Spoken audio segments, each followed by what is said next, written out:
그러니까 비콘 기반 네트워크라는 개념 이해를 좀 해야 돼서 앞부분에서 설명을 조금 제가 길게 했었고요. 어쨌든 간단하게 얘기를 하자면 비콘에 맞추어서 비콘의 주기에 맞추어서 동기화하고 그것에 맞추어서 모든 혁신이 이루어진다. 이 얘기를 계속 했던 거네요. 바로 이 비콘을 기반으로 하는 네트워크에서 이제 데이터를 주고받게 되는데 데이터 전송 모델이라는 표현이 되어 있고 상단에 보시면 무슨 설명이 살짝 나와 있냐면 통신 노드 간의 정보를 교환할 때의 프로세스라는 표현이 살짝 되어 있는데 이게 어떤 뜻이냐면 우리가 지금은 코디네이터와 엔드 디바이스 사이의 통신만 얘기한다 라고 아까 계속 설명했잖아요. 엔드 디바이스랑 엔드 디바이스는 통신 못하나요? 라고 물어본다면 못해요. 이제 여기 통신까지는 지금 이 그림에는 없습니다. 이제 요거에 대한 얘기는 뒷장에 나올 거고요. 지금 당장 이 그림에서는 우리가 정확히 얘기하면 이 형태의 망을 우리가 스타라고 하는 망, 스타 네트워크, 스타 토폴로지라고 얘기할 텐데 엔드 디바이스가 코디네이터에게 전하면 그것을 아마도 코디네이터가 엔드 디바이스에게 전달을 하지 않을까 이렇게 짐작은 됩니다. 코디네이터와 엔드 디바이스 또는 여기서는 네트워크 디바이스라고 그리면 표현이 돼 있어요. 코디네이터와 디바이스 사이의 통신을 지금 얘기하는 중이고요.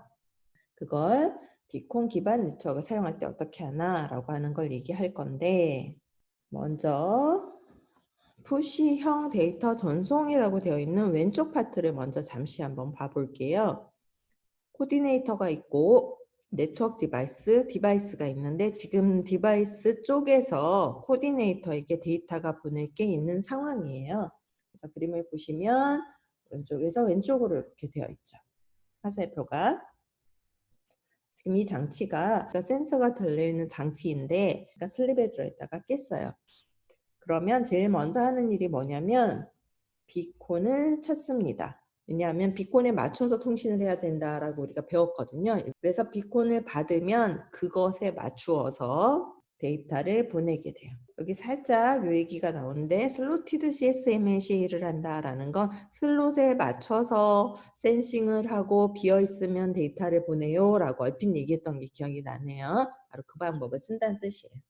다시 정리를 하면 센서 달린 장치 디바이스는 데이터가 보낼 게 생겼으면 데이터를 보낼 게 있으면 먼저 비콘을 통해서 시간을 맞추고 그 다음에 데이터를 보내게 됩니다. 방식은 슬로티드 CSMAC라는 걸 쓴대요. 코디네이터는 만약에 이 데이터에 보내는 데이터에 나는 에크가 필요해요 라고 써 있으면 그것을 가지고 응답을 해주게 되고 만약에 거기에 에크는 굳이 필요 없어요 그러면 그냥 그걸로 끝. 이렇게 통신하는 방법이 요겁니다. 지금 푸시라고 표현되어 있는데 이건 어떤 뜻이냐면 엔드 디바이스, 네트워크 디바이스에서 보낼 데이터를 일방적으로 밀어내는 거죠. 우리가 문 밀듯이 이렇게 해서 우리는 푸시라고 해서는 일단 표현을 한 거예요. 그런데 보낼 데이터가 꼭 디바이스에서 코디네이터로만 보내는 데이터가 있는 건 아니겠죠. 거꾸로도 있을 거예요. 그러니까 예를 들면 이런 거예요. 디바이스에서 코디네이터로 보내는 상황은 센서가 측정된 값, 센싱된 값을 보낼 때는 아마 디바이스에서 코디네이터로 보낼 것 같아요. 근데 거꾸로 어딘가 중앙에서 제어하는 예를 들어 조명을 켜라 라고 하는 조명이 달려있는 디바이스라고 가정을 해보면 그 장치, 그 데이터는 코디네이터에서 디바이스로 가야 될 거예요. 그런 상황이라고 보면 오른쪽 그림입니다. 그런데 문제는 제가 계속 뭘 신경 쓰면서 들으면 된다라고 얘기했냐면 저전력을 계속 신경 쓰시라고 얘기했어요. 그러니까 계속 여러 번 쓰고 있습니다. 머리에 계속 기억하고 있으시라고. 우리는 저전력을 신경 써야 돼요. 바꿔 얘기하면 이 장치는 자고 있을 가능성이 많아요. 슬립 모드에 들어있을 가능성이 많습니다. 그렇기 때문에 코디네이터가 데이터를 보내려고 했을 때 얘는 어쩌면 자고 있었을지도 몰라요. 그러면 어떻게 하냐면 코디네이터가 보낼 데이터가 생겼을 때 그러면 여기에 지금 그림에는 빠져 있는데 먼저 뭐를 하냐면 코디네이터가 디바이스에게 보낼 게 있으면 디바이스가 아마도 슬립에 들어있을 가능성이 훨씬 많기 때문에 훨씬 높기 때문에 데이터를 보내지 않고 그냥 가지고 있습니다. 쌓아놓는 거예요. 그걸 여기에 표현으로는 펜딩이라고 표현을 해요. 여기다가 펜딩 해 놓습니다. 보관해 놓는다 이렇게 이해하면 더 쉬우실 것 같아요. 코디네이터가 디바이스에게 데이터를 보낼 게 생기면 직접 보내지 않고 잠깐 보관을 해 놓습니다. 그러면 디바이스는 뭐 한다 그랬냐면 주기적으로 깨서 비콘을 듣습니다라고 우리가 앞에서 배운 것 같거든요. 바로 그거. 주기적으로 깨나서 비콘을 봤더니 비콘에 뭐라고 써 있냐면 여기에 코디네이터가 그대를 위해서 펜딩해 놓은 보관해 놓은 데이터가 있습니다라고 써 있어요. 아, 비콘 역할 중에 그것도 있었네요. 비콘 안에는 이걸 통해 시간을 맞추는 역할도 하지만 지금처럼 코디네이터가 보관한 데이터가 있는지를 알려주는 역할도 여기서 하고 있었어요. 그래서 그걸 보고 디바이스가 내 데이터 주세요라고 요청하는 거예요. 데이터 리퀘스트. 오른쪽에 써 있는 슬로티드 CSM의 C는 이 데이터 리퀘스트 자체도 디바이스에서 코디네이터한테 보내는 일종의 패킷이잖아요. 그래서 그것도 경쟁해서 보내야 된다라는 걸 설명하려고 보충해 놓은 거고요. 지금 여기 핵심은 아니니까 이 가운데 있는 여기에 조금 더 집중해서 보시면 좋을 것 같아요. 그래서 다시 정리를 하면 코디네이터가 디바이스에게 보낼 데이터가 생겼습니다. 그러면 직접 보내지 않습니다. 절대로. 무조건 보관합니다. 무조건 보관을 해뒀다가 다음 비콘을 보낼 때 그 디바이스를 위한 데이터가 나한테 보관돼 있어요 라는 걸 실어서 보내주게 돼요. 비콘 안에다가 데이터 있어요 라고. 그것을 주기적으로 깨놔서 들은 디바이스는 그 데이터 주세요 라고 요청을 하게 되는 거고요. 이거는 그것에 대한 요거 리퀘스트 잘 받았다라는 에크인 것 같아요. 그런 후 이어서 데이터를 보내주게 됩니다. 그래서 어떻게 한 거예요? 아까 앞에서 디바이스가 코디네이터한테 보낼 때는 그냥 직접 푹 하고 밀어서 보내듯이 푸시해서 보냈다라면 코디네이터가 디바이스한테 보내는 데이터는 직접 바로 보내는 것이 아니라 왜냐하면 디바이스가 슬립일 거라서 잘 거라서 직접 보내지 않고 보관했다가 디바이스가 주세요라고 요청하면 그때 꺼내가는 방식. 그래서 이거를 extract라는 표현을 쓰기도 해요.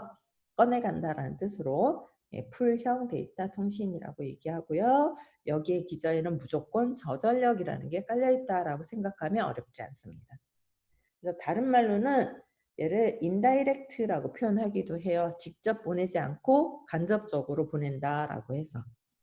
그러니까 코디네이터가 디바이스한테 직접 보낸 게 아니라 디바이스가 꺼내가는 방식으로 지금 구현돼 있다. 이런 뜻이네요. 방금 설명했던 내용은 이제 주기적으로 보내는 비콘이 있는 비콘 네트워크에서의 설명이고요. 비콘 활용하는 비콘 기반 네트워크. 또 다른 방법으로는 뭐 비비콘 또는 넌 비콘 이네이블드 이렇게 표현하기도 하는 두 번째 방식인데 반드시 비콘을 주기로 스포 프레임이라는 구조를 사용하는 통신만 있냐면 그렇지는 않고요. 비콘을 활용하지 않는 주기적으로 동작하는 비콘 없이 통신하는 네트워크도 있습니다. 그 경우 우리는 어떻게 통신하는지를 보여주려고 하는 거고요. 상황은 똑같아요. 디바이스가 코디네이터에게 데이터를 보내려고 하는 상황 자체는 같은 상황입니다. 같은 상황인데 아까랑은 다르게 비콘의 시간을 맞출 필요가 없어요. 이 경우는 그렇게 되면 디바이스는 데이터를 보내고 싶을 때 그냥 CSMACL을 하게 되는데 비콘을 기반으로 해서 하지 않는다라는 얘기는 바꿔 얘기하면 슈퍼 프레임의 구조를 채택하지 않는다는 뜻이거든요. 슬롯 개념이 없다는 뜻이에요. 슬롯이 없기 때문에 슬롯 없는 CSMACL을 쓴다. 뭐 이렇게 표현이 돼 있고요. 해당 채널이 비어 있으면 데이터를 보낸다. 이렇게 보시면 될 것 같습니다. 디바이스가 코디네이터한테 데이터를 보낼 게 있으면 데이터를 경쟁해서 보내고 필요하다면 에크가 있을 거고요. 그래서 잘 보시면 앞에 그림과 뒤에 그림이 뭐가 다르냐면 비콘이 빠졌어요. 아까는 비콘에 맞추기 위한 과정이 하나가 추가가 돼 있었는데 빠져 있습니다. 이제 반대의 경우 코디네이터가 디바이스에게 데이터를 보내는 경우는 또 어떻게 되나?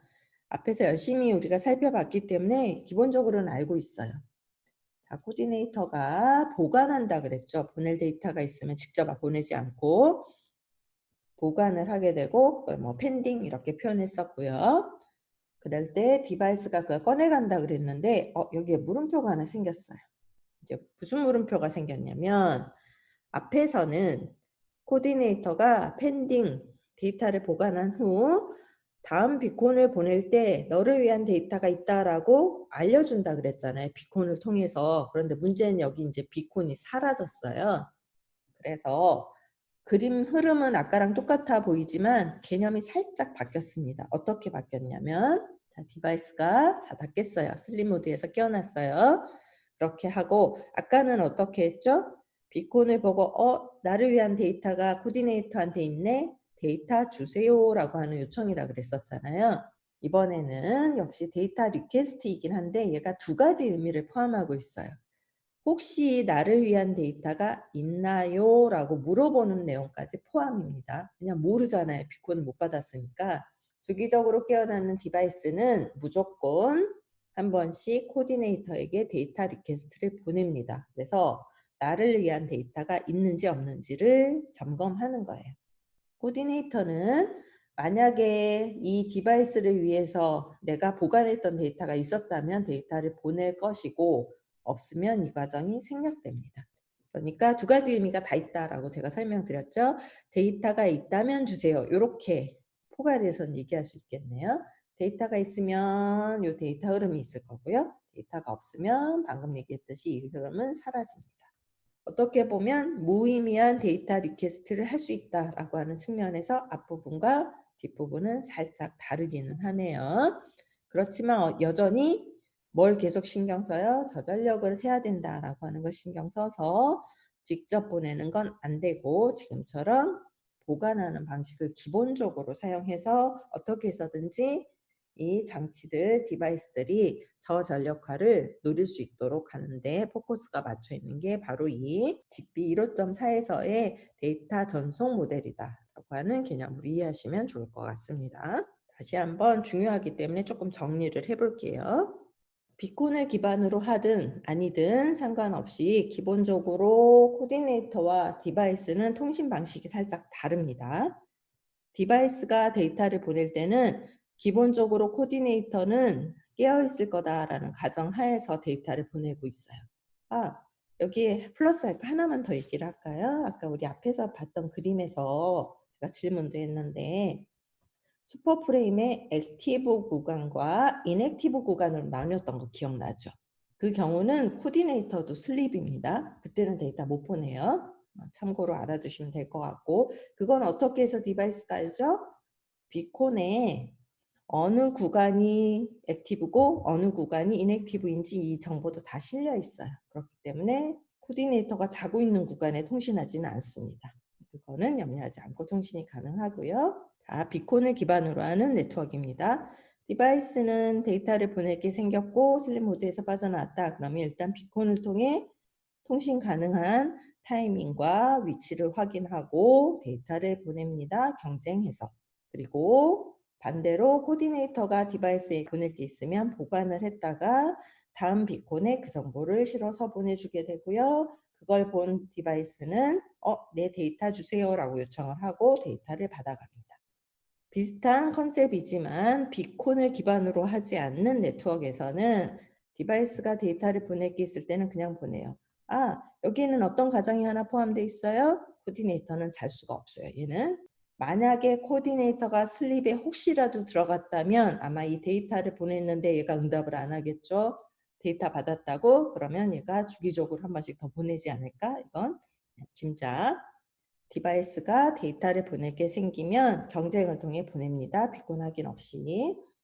풀형의 경우는 보관하는 건 똑같고요. 코디네이터가 네트워크 디바이스가 데이터를 가져갈 때는 두 가지 의미가 있다 그랬어요. 그러니까 혹시 있다면 보내주세요 라고 하는 의미라 그랬죠. 그래서 있을 때는 데이터를 받아가는 거고 그렇지 않을 때는 아무 소식이 없을 겁니다. 그러면 데이터 없나 보다 이렇게 생각하면 되는 거예요.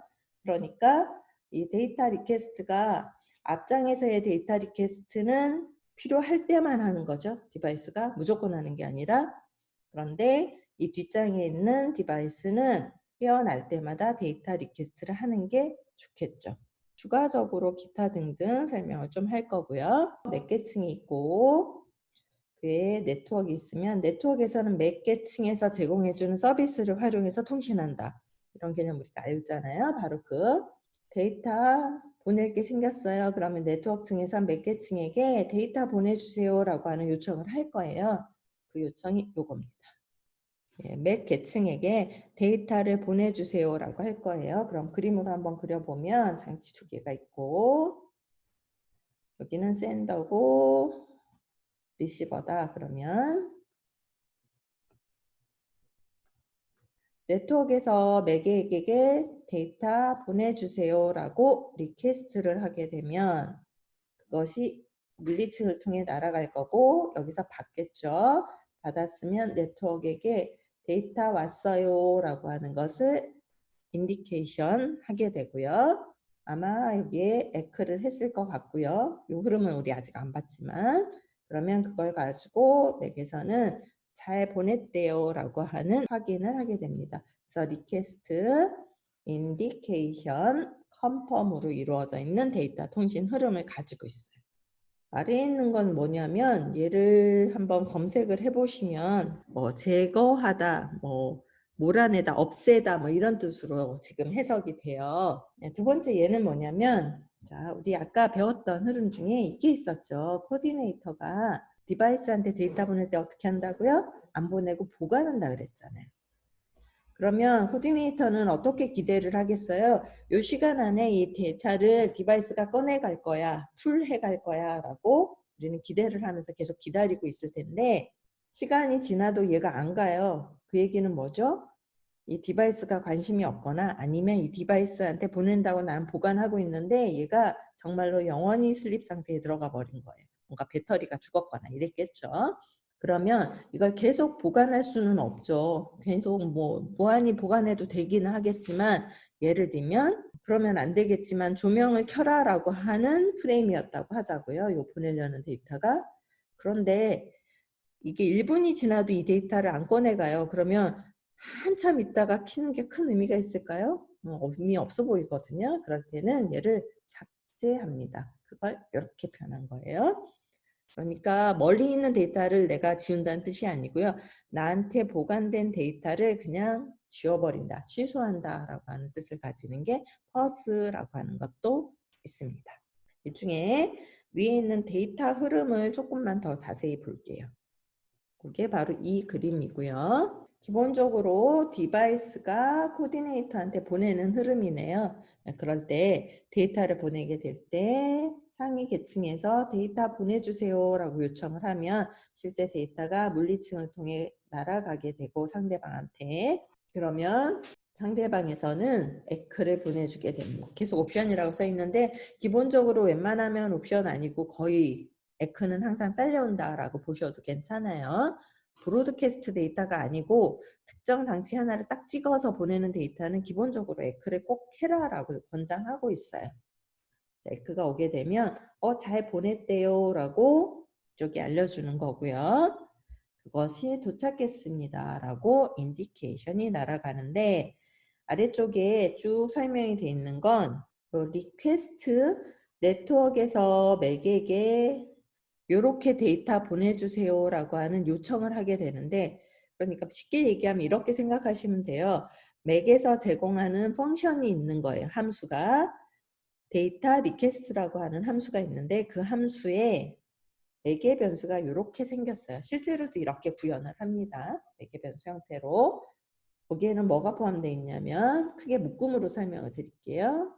처음 3개 묶어서 얘는 보내는 장치의 주소, 보내는 장치의 주소 정보가 들어있게 되고요. 그 다음 묶음 3개는 받는 장치의 주소 이렇게 들어있고 그 다음 묶음 2개는 보내는데 데이터 길이가 이렇게 돼요. 지금 온도가 몇 도예요? 이런 데이터다. 그러면 온도 값은 여기 그 내용을 포함하고 있는 형태의 길이는 요거 이렇게 정보가 들어있고요.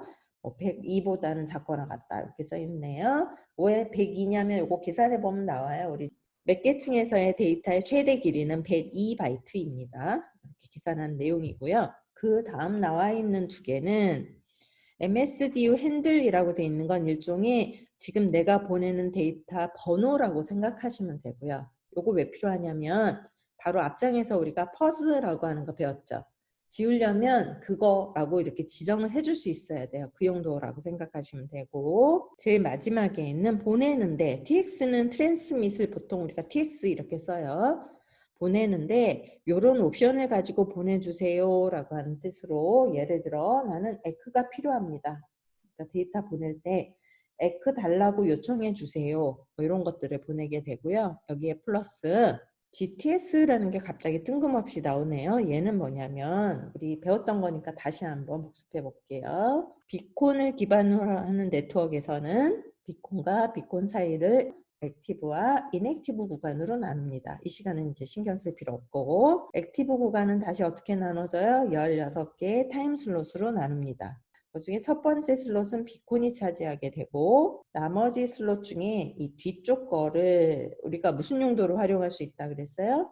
GTS 용도로 활용할 수 있다라고 얘기했죠. 무경쟁 구간. 이 GTS 구간은 할당받은 장치만이 통신할 수 있다라고 얘기했는데, 아마 이 장치가 이 구간을 할당받았나 봐요. 그렇다면 이 네트워크에서 내게 데이터 보내주세요. 그런데 나한테 할당받은 GTS 활용해서 보내주세요 라고 할 수도 있습니다. 그러면 뭐가 달라지냐면, 우리 앞에서 그림으로 봤을 때는 이 데이터 보낼 때 제가 뭐라고 써놨냐면 여기에 CSMA 사용해서 보내주세요 라고 써 있었어요. GTS 활용할 때는 이게 없습니다. 왜냐하면 내 거니까.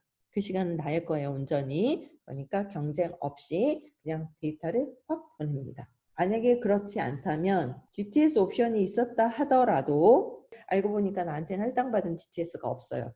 그러면 경쟁을 해서 보내야 되는 거고, 그렇지 않을 때는 지금처럼 보내면 됩니다. 맥 계층은 지금은 코디네이터 엔드 디바이스 있다 치고 막 통신하고 이런 얘기를 했는데, 알고 보니까 그러면 그 코디네이터하고 엔드 디바이스는 어떻게 해서 처음부터 연결이 돼 있나요? 바꿔 얘기하면 와이파이 사용했을 때 와이파이 중에 하나 딱 선택해서 연결한 다음부터 그거랑 통신이 되잖아요. 그런 것처럼 그 과정을 이제 이해를 해야 되는데, 그 과정과 관련돼 있는 맥에서 제공해주는 서비스들이에요. 일단 이름만 먼저 한번 쭉 보고 갈게요. 처음 두 개는 어소시에이트, 디스어소시에이트라고 되어 있는데, 뭐 우리말로 굳이 번역을 하자면 접속 해제라고 얘기할 수 있을 것 같아요. 코디네이터에 엔드 디바이스가 붙을 때의 과정입니다. 엔드 디바이스는 코디네이터가 보내는 비콘 정보를 수집해서 그 중에 하나를 선택해서 붙을 거예요. 그 과정을 설명하려고 하는 거고요. 세 번째 거 잠깐 건너뛰고, 네 번째 있는 GTS는 Guaranteed Time Slot 주세요, 또는 나는 필요 없으니까 해제하겠습니다 라고 하는 GTS를 요청하거나 해제할 때 활용하는 서비스입니다. 그 다음에 있는 싱크와 싱크로스는 부모 노드라고 표현되어 있는데, 바꿔 얘기하면 코디네이터 엔드 디바이스면 엔드 디바이스가 코디네이터를 부모라고 해서 표현한 거거든요. 걔랑 동기가 맞아 있는가, 계속 연결돼 있는가 라고 하는 걸 관리하는 데 사용하는 서비스예요. 그 다음에 스타트는 코디네이터랑 엔드 디바이스인데, 이 코디네이터가 태생부터 코디네이터였던 건 아니에요. 이제 처음으로 하나의 작은 네트워크를 생성하면서 지금부터 나 코디네이터에 될 거예요 라고 하고 막 다 설정하고, 마지막으로 하는 일이 뭐를 하냐면 비콘 보내는 걸 게시합니다. 비콘을 보냈다는 건 내가 코디네이터가 됐다는 뜻이에요. 비콘 노티파이는 비콘을 주기적으로 받아야 된다, 뭐 이런 얘기를 얼핏 했네요. 비콘 받을 때마다 비콘 왔어요 라고 하는 걸 할 때 쓰는 것, 이런 내용입니다. 그 외에 나머지는 뒤쪽 설명하면서 제가 보충해서 더 설명을 드릴 거고요. 그 중에 제일 위에 있는 어소시에이트, 디스어소시에이트를 먼저 볼 텐데요. 여기는 실은 하나의 가정이 있어요. 엔드 디바이스 센싱 데이터를 보내는 장치인데, 이 장치가 나 센싱 데이터 보내야 되는데 어디로 보내야 되지? 하고 코디네이터를 찾아야 되고요. 그런데 코디네이터가 하나만 있을 수도 있지만 여러 개가 있을 수도 있거든요, 주변에. 그러면 그 중에 하나를 찾아서 얘를 선택했다고 가정하고 설명할 거예요. 이 선택 과정은 뒤쪽에 나옵니다. 그래서 선택은 했어요. 이 중에 하나, 와이파이 중에 하나를 우리가 선택한 거예요. 이렇게 얘기하면. 그러면 제일 먼저 뭐 하냐면 우리 와이파이 선택해서 걔를 딱 클릭하면 연결이라는 거 하는 거 화면으로 막 나오잖아요. 그 과정이라고 보시면 돼요. 엔드 디바이스는 코디네이터에게 저는 여기에 접속해서 쓰고 싶습니다 라고 하는 걸 요청할 거고요. 그때 활용하는 서비스가 어소시에이트. 이제 어떻게 해서 붙이는 과정이 수행되는지를 설명을 해볼게요. 위에서부터 아래로 흐름이니까 천천히 보겠습니다. 지금 이제 선택된 코디네이터는 하나니까 그거 쓸 거고 엔드 디바이스 하나고 이렇게 디바이스가 코디네이터에게 어소시에이션 해주세요 라고 요청을 할 겁니다. 그 흐름을 지금 설명한다 라고 얘기했어요. 디바이스를 사용하는 장치에서 우리 저거 선택해서 붙여야 되겠는데? 라고 생각하면 디바이스에서는 코디네이터에게 어소시에이션 해주세요, 저 접속해주세요 라고 하는 요청을 하게 됩니다. 그래서 실제로 나중에 우리가 프레임 구조 간단하게 배울 건데 거기에 정보가 실려서 가요. 저는 이런 장치인데요. 저 붙여주세요 라고 코디네이터에게 보내면 코디네이터 장치는 알았어요, 받았어요 라는 거예요. 이 에크는 요청 잘 받았어요. 네, 알겠습니다 라고 한 거예요. 붙였다는 얘기는 아직 아니에요. 왜냐하면 어소시에이션을 하려면 코디네이터가 나한테 이 엔드 디바이스를 붙여도 되는 여력이 있는지를 판단해서 뭔가 처리할 과정이 필요하겠죠. 그래서 어떻게 하냐면 맥이 스스로 못하고요. 네트워크 계층에게 이런 요청이 왔는데요 라고 보내요. 네트워크 계층이에요. 요거는 네트워크 계층에게 어소시에이션 해달래요. 이런 장치인데요. 저한테 붙여달라고 하는데요 라고 하면 네트워크에서 이걸 판단해서 응답을 처리해 줍니다. 여기 요거 리스판스예요. 어떻게 해서 그러면은 얘를 판단하냐면 요거 네트워크 레이어에서 나올 거예요. 이 얘기는 간단하게만 얘기하면 하나의 장치가 예를 들어 나한테 붙일 수 있는 걸 10개까지만 붙이기로 했다. 뭐 이런 거가 있겠죠. 아마도 코디네이터가 관리할 수 있는 게. 그런데 10개가 넘쳤어요. 그러면 안 돼요. 라고 응답을 할 거고 붙일 수 있으면 오케이 하고 아마 이게 처리가 될 거예요. 그러면 그 정보를 가지고 이쪽에다가 응답을 해야 되는데 여기도 잘 보시면 좀 재미있는 과정이 하나 추가가 되어 있는데요. 직접 안 보냈네요. 왜 그래요? 코디네이터가 디바이스한테 보내는 건 극도로 직접 보내는 걸 싫어합니다. 왜냐하면 저 디바이스가요. 붙여주세요 하고도 어쩌면 저 전력화를 위해서 슬립할 수도 있어요. 안 할 수도 있지만 그래서 직접 못 보내고 가지고 있습니다. 가지고 있어요. 그러다가 장치가 깨어나서 이게 모래시계 모양이 있다는 건 요만큼 기다린다는 뜻이거든요. 물론 이 시간 동안 얘는 슬립일 수도 있고 아닐 수도 있고 조금만 더 얘기를 하면 요 시간은 좀 제한이 되어 있긴 해요. 그 얘기는 어떤 얘기냐면 네트워크 장치가 판단해서 응답해 주는데 너무 오랫동안 판단하면 안 된다는 얘기예요. 얘가 깨어났을 때 결론이 나 있어야 돼요. 보관하고 있던 응답 데이터를 그래서 보내주세요 라는 뜻이네요. 이 데이터 리퀘스트는. 나 깨어났으니까 아까 요청한 요 리퀘스트에 대해서 응답이 있다면 그거 주세요 라고 하는 의미가 되는 거고 그것을 보냈습니다. 다시 한번 정리해서 얘기해 볼게요. 디바이스가 코디네이터에게 어소시에이션 리퀘스트라고 하는 의미를 가지는 프레임을 보내게 됩니다. 그러면 코디네이터는 상위 네트워크에게 이런 요청이 왔는데요. 어떻게 할까요? 라고 이제 인디케이션을 하면 이거 리스판스라고 아까 얘기했죠.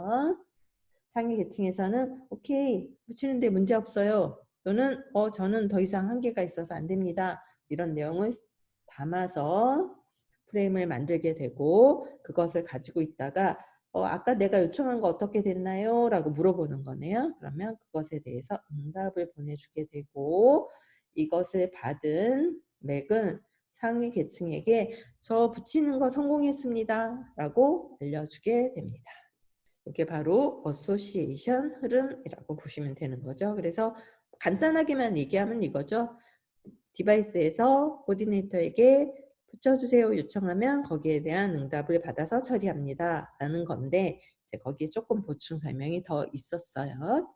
두 번째 서비스로는 방금 전에 우리가 봤던 어소시에이션 이제 붙여달라라고 하는 의미라면 이번에는 반대의 경우에요. 내가 지금 접속해서 계속 사용을 하다가 우리 그쵸 와이파이도 끊기도 하잖아요. 그것처럼 디스어소시에이트는 이제 두 가지 경우가 있는데 밑에 있는 케이스는 장치가 이제 그 코디네이터 말고 딴 데로 옮겨가려고 하나 보죠.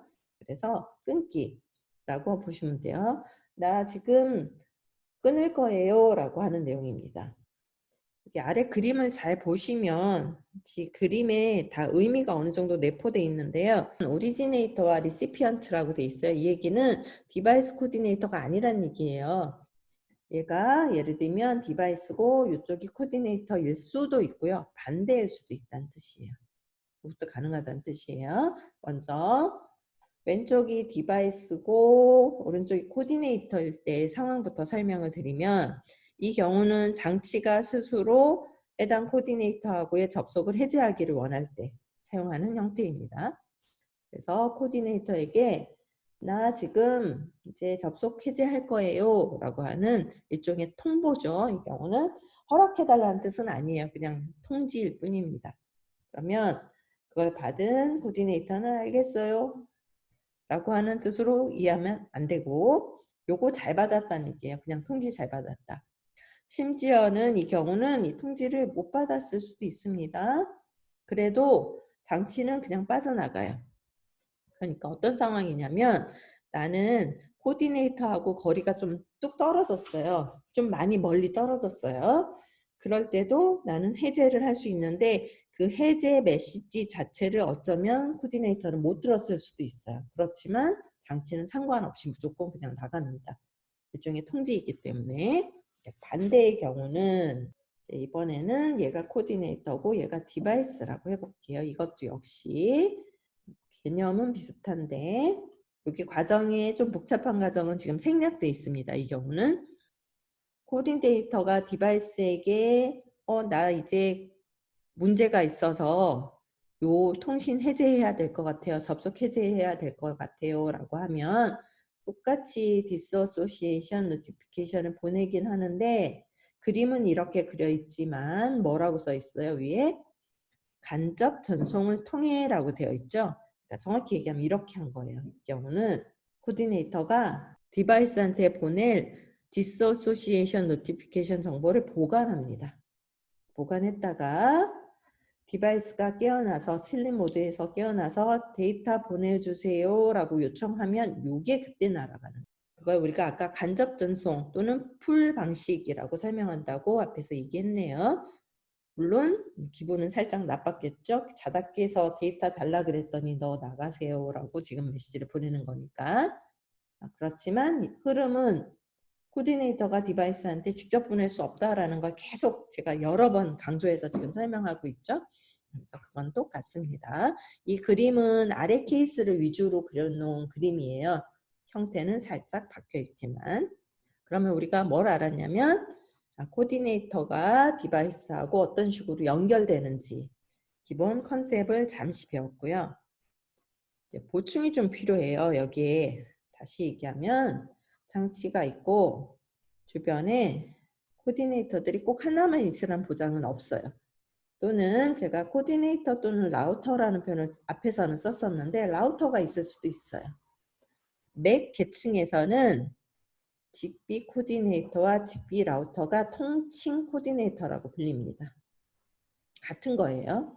맥 계층에서의 개념으로는 두 개가 같거든요. 그래서 주변에 라우터도 있을 수 있고 예를 들면 직비 코디네이터도 있을 수 있고 또 다른 직비 라우터도 있을 수 있으면 이 중에 나는 선택을 해야 돼요. 이 장치가 난 여기 붙는 게 좋을 것 같은데 아마도 이렇게 하겠죠. 가장 나랑 붙었을 때 통신이 원활한 걸 선택을 하게 될 거예요. 그 과정을 설명하려고 하는 내용입니다.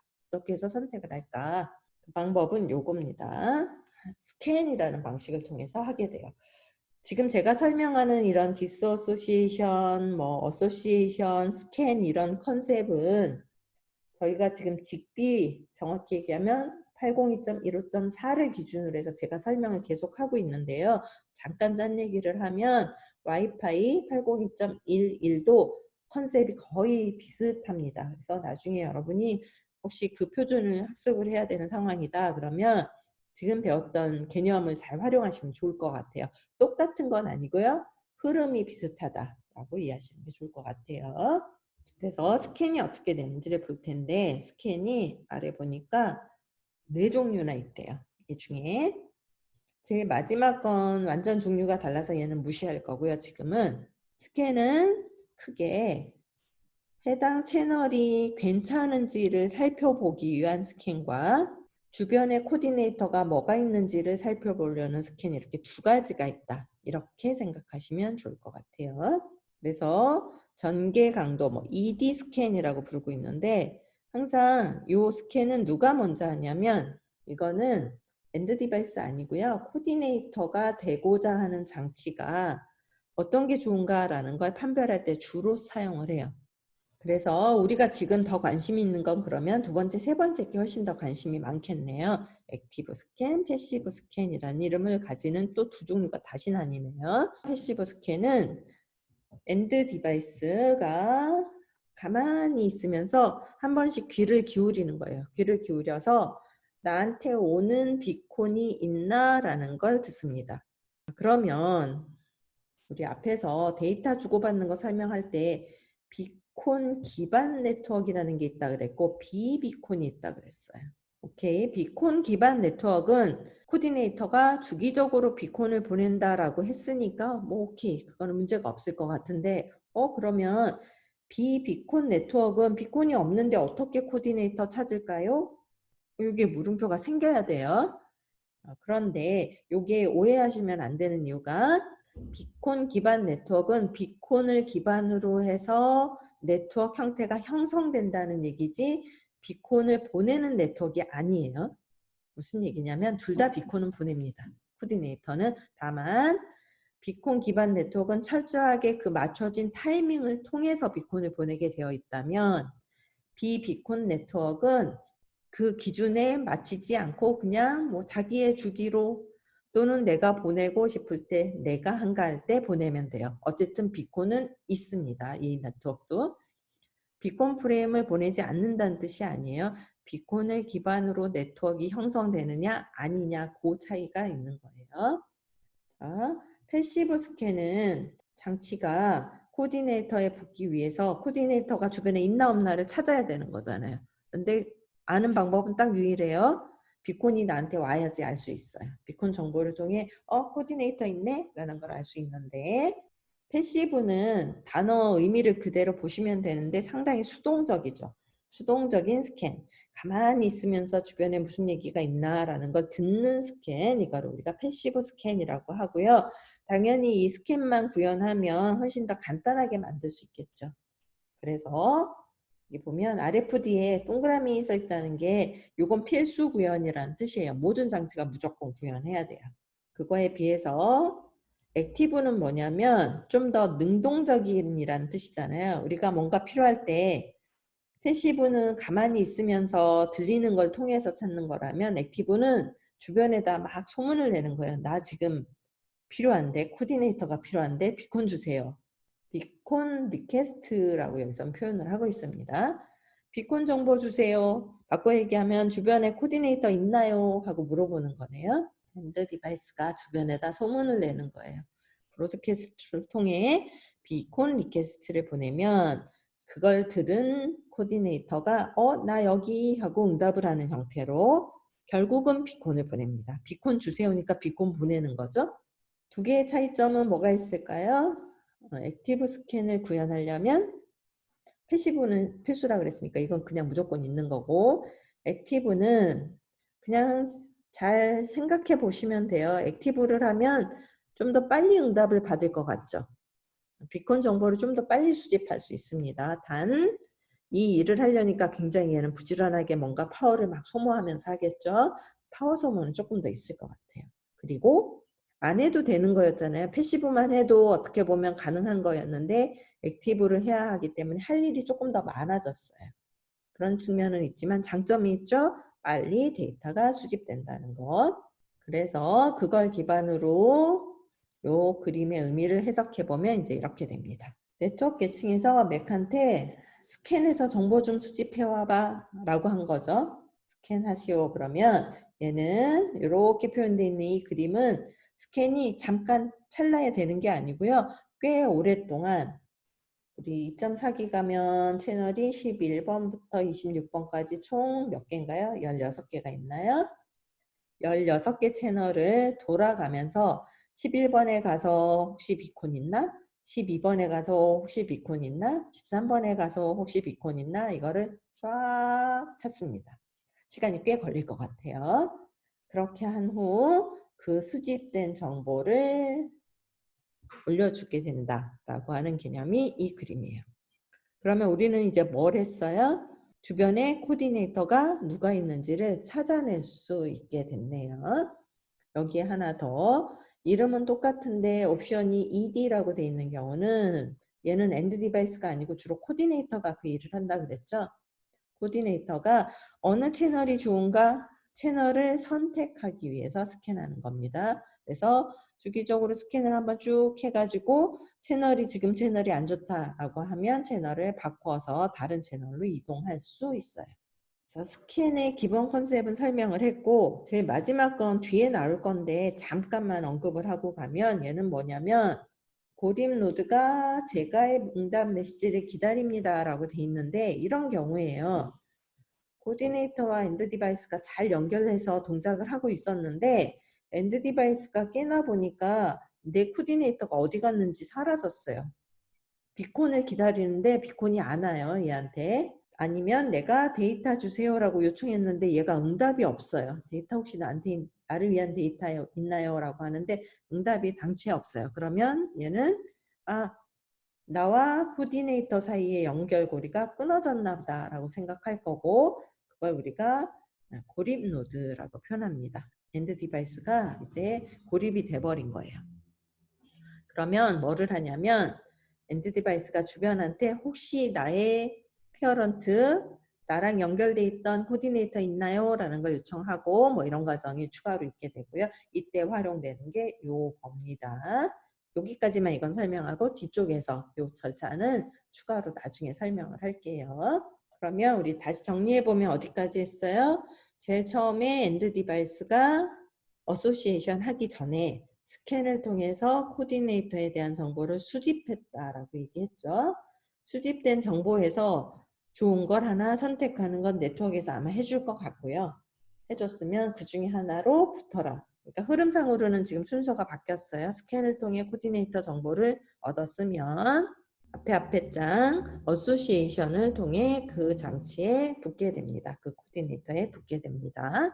다음으로 또 중요한 서비스 중에 하나가 이 GTS라고 하는 건데 GTS가 뭐였냐면 비콘 기반을 하는 네트워크, 비콘 기반 네트워크에서 스포 프레임의 뒷부분에 있었던 거였어요. 각 장치는 만약에 내가 뭔가 보장받은 슬롯을 가지고 통신하고 싶다. 주기적으로 이때는 무슨 일이 있어도 통신을 해야 된다라고 생각되면 요청을 해야 되는데 바로 그겁니다. 장치가 코디네이터에게 저 GTS 할당해 주세요 라고 하는 요청을 아마 해야 되겠죠. 보통 우리가 GTS 리퀘스트 하면 GTS 주세요라는 의미로 파악이 되잖아요. 그런데 더 만들기가 싫었던 것 같아요. 프로토콜에서 프레임 하나에 할당 해제를 다 포괄해서 지금 표현하고 있습니다. 그러니까 무슨 얘기냐면 GTS 리퀘스트는 GTS 관련된 관리해 주세요라고 하는 요청이 더 정확한 표현이긴 하네요. 근데 그렇게 얘기하면 좀 어려우니까 일단은 달라고 요청하는 거라고 생각하고 설명을 해볼게요. 먼저 디바이스가 필요해요. GTS가. 그런데 GTS는 두 가지가 다 가능합니다. 무슨 얘기냐면 장치가 코디네이터한테 데이터 보낼 때도 나는 경쟁 없이 보내고 싶을 수 있지만 반대로 코디네이터가 디바이스한테 보낼 때 바꿔 얘기하면 디바이스가 나는 주기적으로 코디네이터한테서 오는 정보를 받아야 돼요. 그런데 그 시간에 무조건 받아야 돼요. 이럴 수 있어요. 그래서 장치가 데이터를 보내는 목적의 GTS일 수도 있고요. GTS는 아니면 장치가 코디네이터로부터 정보를 받기 위한 GTS일 수 있어요.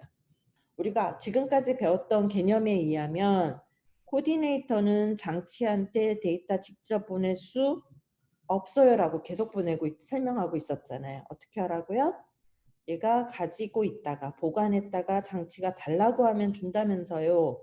이게 지금까지 배웠던 내용인데 예외가 하나 있었네요. 무슨 예외가 있냐면 장치가 요때 주기적으로 내가 받을 데이터가 만약에 있다면 지금처럼 GTS를 수신 목적으로 할당을 받게 되고요. 요 경우만 유일하게 코디네이터가 장치한테 데이터를 직접 보낼 수 있습니다. 왜 그럴까라는 걸 생각하면서 들으면 이게 납득이 될 수 있는데 왜 코디네이터가 디바이스한테 데이터를 직접 보내는 게 지금까지는 안 된다고 했을까요? 한번 짐작을 해볼까요? 왜 지금까지 제가 계속해서 코디네이터는 디바이스한테 데이터 절대로 직접 못 보내요 라고 계속 강조하면서 키워드가 하나 있었어요. 뭐가 있었지? 뭐라고 했냐면 그쵸. 저전력을 계속해서 제가 강조하고 있었죠. 그런데 자, GTS를 할당받았다면 디바이스가 알죠. 이 시간은 나를 위한 데이터가 오는 시간이야 라는 걸 정확히 알기 때문에 그때는 깨어날 수 있겠죠. 약속한 시간이니까. 그래서 유일하게 요때만 직접 보낼 수 있습니다. 그 얘기는 바꿔서 얘기하면 장치가 직접 빠르게 받을 수 있다라고 하는 뜻이 되겠네요. 유일한 다이렉트 통신이 가능한 흐름이고요. 다시 정리해서 그러면 이 요청을 할 때 두 가지 목적으로 요청할 수 있다 그랬죠. 일단은 장치가 보낼 목적, 송신 목적으로 GTS를 할당받을 수도 있고요. 수신 목적으로 할당받을 수도 있습니다. 그러니까 우리 슈퍼프레임 구조에서 뒤쪽에 GTS 묶음이 이렇게 있는 그림을 봤었는데 GTS가 두 개가 내 거일 수도 있어요. 하나는 송신 목적, 하나는 수신 목적. 이렇게 할 수도 있습니다. 해라는 아니지만 그렇게 하면 이제 코디네이터는 뭐를 해요? 요거 잘 받았다는 그냥 응답일 뿐이고요. 얘는 그런 다음에 상위 계층에게 GTS 할당을 달라는데요. 해줄까요? 라고 노티피케이션, 인디피케이션을 하게 되고 이걸 보고 이제 상위 계층에서 판단을 하는 거죠. 얘한테 할당해 줘도 되는지 마는지. 요거의 판단은 그냥 간단해요. 전체 시간 중에 GTS가 너무 많은 것을 차지하면 안 되니까 판단을 해서 그래 좋아 라고 하면 그 결과를 알려줘야 되잖아요. 장치한테. 그런데 이걸 좀 특이하게 알려주기로 했어요. 이제 표준을 만드신 분들이 또 고민을 많이 했나 봐요. 얘를 위해서 별도로 보내지 말고 비콘을 사용하자. 아까 이 흐름을 보면 기본 흐름이 어소시에이션하고 비슷한 것 같은데 얘는 왜 직접 안 해주고 비콘 통해서 보내줄까? 이 비콘을 통해 보내는 이유는 전체 시간 중에 예를 들어 이 부분이 지금 내가 요청을 한 장치고요. 할당을 받았어요. 이만큼을. 자, 그러면 요청한 장치 입장에서는 저 부분 할당해줬어요. 나 GTS가 2개 슬롯이 필요해요. 라고 요청을 했더니 줬어요. 코디네이터가 오케이 하고 할당을 해줬는데 요 시간이 나에게 할당됐다라고 하는 사실을 나도 알아야 되지만 다른 장치도 알아야 됩니다. 왜 그렇죠? 이 시간에 다른 장치는 요거는 나를 위해 내가 예를 들어 1번 장치라고 해보죠. 그리고 지금 2번 장치, 3번 장치, 4번 장치가 있어요. 1번 장치한테 이 시간이 할당됐다는 사실은 1번도 알아야 되지만 2번, 3번, 4번도 알아야 됩니다. 왜 그래요? 2, 3, 4가 요때는 남의 거니까 절대 건드리지 말아야 돼요. 안 그러면 충돌 나겠죠. 2, 3, 4에게는 일종의 경고 메시지네요. 2, 3, 4번한테 여기는 건드리면 안 되는 영역이야 라는 걸 알려줘야 되거든요. 그러고 보니까 전체한테 알려야 되네요. 요청한 장치한테만 응답을 하는 것이 아니라 전체에게 이런 변화가 있어요 라는 걸 알려줘야 하기 때문에 비콘을 활용하기로 한 거예요. 그러면 이 흐름이 이해가 훨씬 더 원활하게 되실 겁니다. 자, 이번에는 이제 조금 다른 케이스를 설명할 건데요. 현재는 어떻게 돼 있었냐면 이렇게 돼 있었어요. GTS가 1번, 2번, 3번 이렇게 돼 있는데 이 그림을 잘 보시면 이게 표준에 있는 그림을 제가 가져다 그린 건데 앞에 있는 책의 거랑은 다르게 번호가 1, 2, 3이 이렇게 써 있죠. 이게 의미가 있어요. 할당할 때 이 뒤쪽부터 할당합니다. 왜 그러냐면 제가 에핏 이렇게 얘기했죠. 경쟁 구간과 무경쟁 구간을 이렇게 딱 나누어진다라고 했는데 중간 할당하면 여기 B잖아요. 이상하죠. 그래서 그러니까 무조건 뒤쪽부터 붙여서 할당하자고 약속이 돼 있어요. 그래서 1번, 2번, 3번 GTS가 현재 할당되어 있는 상태였습니다. 이 상태에서 GTS 리퀘스트로 뭐가 날아왔냐면 이번에는 이제 아까와는 다르게 요 2번 얘를 할당받은 장치가 이제 더 이상 필요 없어요 라고 해제해달라고 요청이 온 상황입니다. 그것도 똑같이 이렇게 쓴다 그랬죠. 그러면 얘가 이제 B일 거예요. 여기가. 그런데 비어있는 이 시간을 낭비할 필요가 있을까요? 비어있는 시간 낭비하면 안 되죠. 왜냐하면 이 시간만큼 경쟁하는 애들이 쓸 수 있으면 좋을 것 같으니까 뭐를 하냐면 요 구간을 딱 붙여서 이렇게 새로 만듭니다. 자, 이렇게 되면 그렇게 그냥 하면 되잖아요 라고 또 생각하고 말면 안 돼요. 왜냐하면 나머지 장치들 그냥 얘를 쉽게 하기 위해서 GTS1은 1번 장치가 요청한 거, GTS2는 2번 장치가 요청한 거, GTS3는 3번 장치가 요청했다고 그냥 가정을 해볼게요. 그러면 이 사실은 2번도 알아야 되지만 일단 4번, 5번, 6번도 이만큼이 더 비었다는 사실을 알아야 돼요. 그래야지 이제 조금 더 여기까지 활용해서 적극적으로 통신할 수 있겠죠. 그리고 3번도 마찬가지예요. 3번도 자기 위치가 바뀌었어요, 지금. 그래서 무조건 뭐를 하냐면 데이터를 보내기 전에 뭐부터 했었는지 다시 기억을 더듬어 보면 디바이스가 데이터를 보낼 땐 항상 지금 일단 GTS 쓴다는 건 무조건 비콘 기반 네트워크란 뜻이에요. 비콘 기반 네트워크에서는 디바이스가 데이터를 보내기 전에 무조건 비콘을 먼저 들어서 맞추고 라고 얘기했습니다. 그 얘기는 거기에 뭐까지 포함한 거예요? 비콘 안에 들어있는 GTS의 변화를 항상 확인하고 라고 하는 의미이기도 하네요. 그렇기 때문에 3번 장치가 자기 위치가 바뀌었다는 걸 아는 거죠. 비콘을 통해서. 그래서 문제없이 통신을 할 수 있도록 되어 있습니다.